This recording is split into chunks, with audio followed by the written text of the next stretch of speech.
빅데이터 분석기사 실기 2회 기출문제를 풀이해 보도록 하겠습니다. 자, 처음 기출문제라고 볼 수 있는데요. 구매 고객 데이터를 사용해서 고객이 주문한 물품이 제 시간에 도착했는지 여부에 대해서 예측하는 것입니다. 자, 이것은 캐글에서 그 데이터를 찾아볼 수가 있는데요. 캐글에 가 보면 이런 식으로 이커머스 쇼핑 데이터가 있습니다. 그리고 데이터에 대한 설명이 나와 있어요. 그래서 데이터의 수가 10999, 그 다음에 변수가 12개인 것을 볼 수가 있고요. 커스터머의 아이디부터 웨어하우스 블럭과 모드 오브 쉽먼트, 그리고 그 외에도 다양한 베리어블들이 존재하는 것을 볼 수 있습니다. 자, 그래서 이런 데이터를 가지고 실제로 여기에 있는 쇼핑이 올바르게 다 되었는지 아닌지를 예측하는 거죠. 자, 그래서 클래시피케이션에 관한 문제였고요. 여기 보면 코드가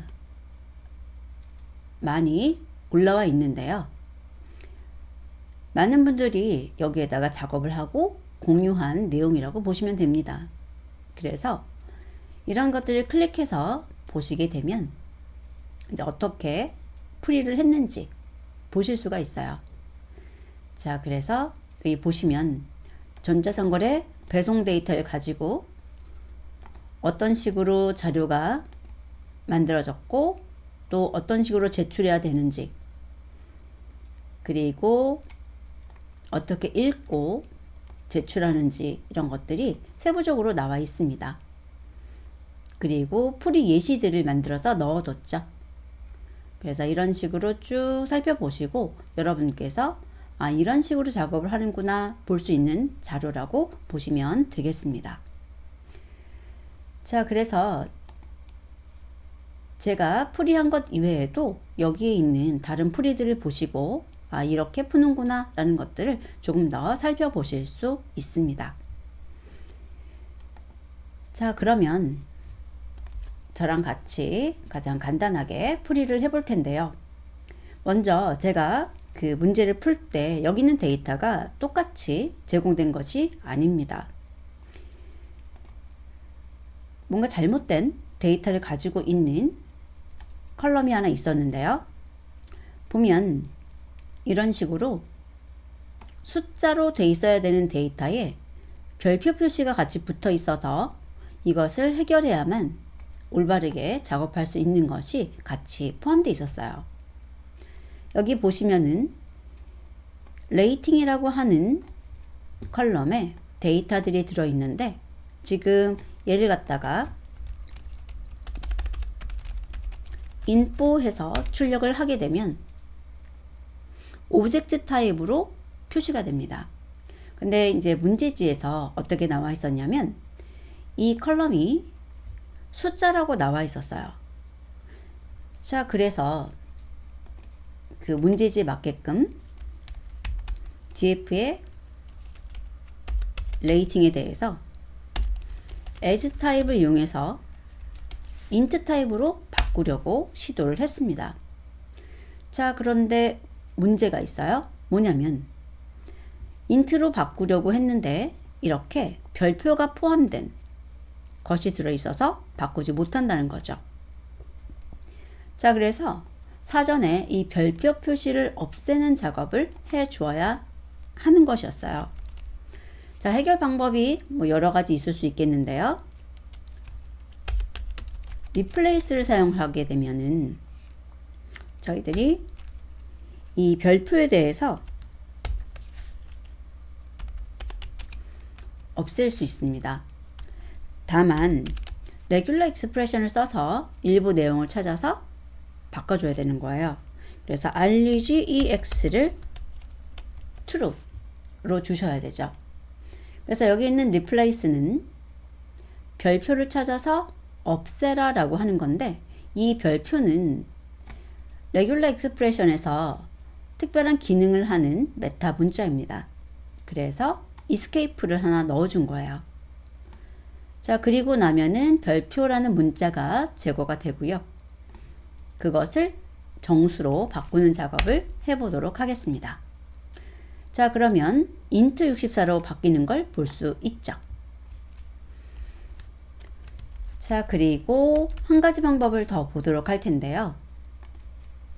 str이라고 하는 액세서의 replace가 있어요. 여기에서는 기본적으로 레귤러 익스프레스가 true로 되어 있기 때문에 별도로 레귤러 익스프레스를 true 넣어주지 않으셔도 변환이 가능합니다. 자, 그리고 여기 보면은 여기에 있는 escape를 넣어주지 않아도 올바르게 동작을 할 겁니다. 자, 그런데 여기에서 escape 기호를 제거를 하게 되면 올바르게 동작을 하지 않아요. 자, 그래서 꼭 기억해 두셔야 돼요.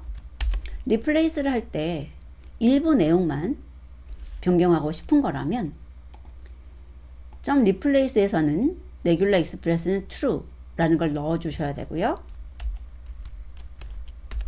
그 다음에 str에 replace를 쓰실 때는 이런 식으로 바로 별표를 없애라 라고 할 수 있다는 것입니다.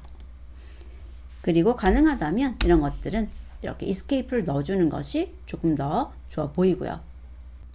자, 그리고 워닝 메시지를 보게 되면 지금 레귤러 익스프레션이 true가 기본값으로 되어 있는데 이제 앞으로 버전에서 false로 바뀔 수 있다라고 표시가 되어 있는 겁니다. 자, 그래서 여기 str의 replace를 사용한 경우에도 여기에 있는 regular expression true를 써주시는 것을 권하고 있는 것입니다. 자, 그래서 이렇게 두 가지 방법 쓰실 수가 있는데요. 여기 있는 replace를 써서 동일한 표현을 쓰는 거니까 얘가 좀 더 편리하겠죠. 자, 그리고 이제 이런 식으로 교체하는 작업이 됐다면 그것을 변수에 다시 대입해 줘야 되죠. 그리고 나서 dfinfo를 출력해 보게 되면 int 64로 바뀌는 것을 볼 수 있습니다. 자, 그리고 이제 문제를 풀어보도록 할 텐데요. 여기 빅데이터라고 하는 것을 제가 폴더에 데이터를 넣어놔서 가져와 보도록 할 텐데 이미 제가 다른 예제를 실행하면서 다운로드를 해놨기 때문에 이미 존재한다고 오류가 발생한 것이고요. 라이브러리 판다스 사용할 거고 maximum rows하고 maximum columns 그리고 소수점 아래 4자리까지 출력되는 포맷을 지정했습니다. 자, 그리고 이 작업은 필수는 아니고요.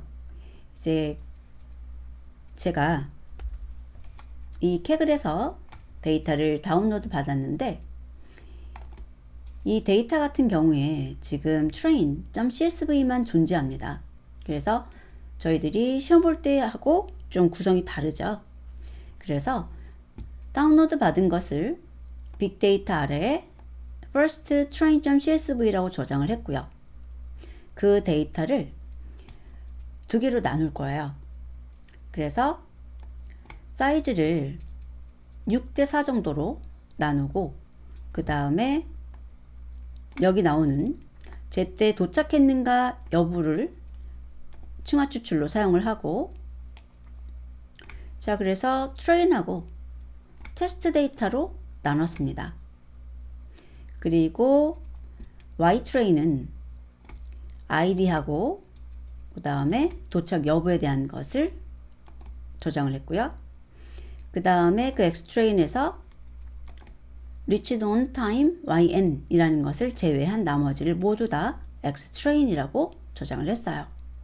테스트도 마찬가지입니다.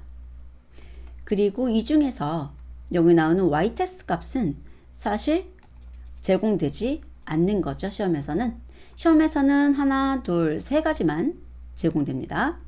근데 저희들이 궁금하니까요. 데이터가 있으니까 한번 저장을 하고 마지막에 적용시켜 보려고 합니다.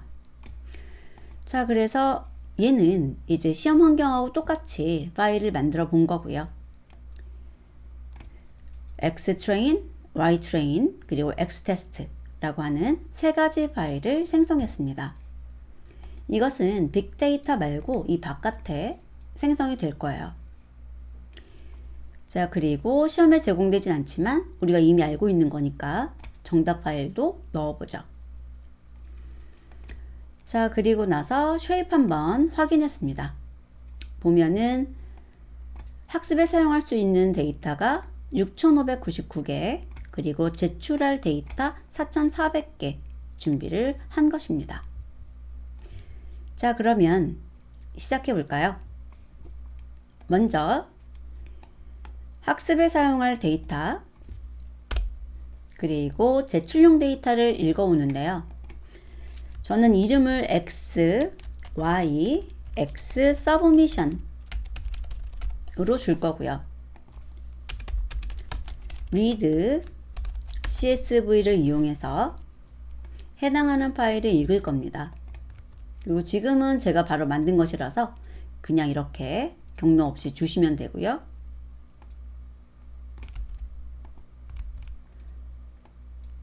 Ytrain, 여기 Y만 고치면 되네요.